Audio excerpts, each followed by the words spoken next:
Hello everyone, welcome to the HardReset channel, and today I'm going to show you how to enable or disable AF preview on the Canon EOS R50 camera.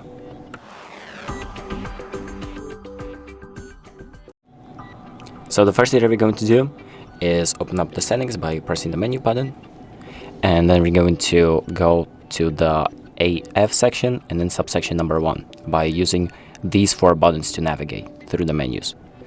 So here we have subsection number 2. We're going to select subsection number 2, and here we have the preview AF option.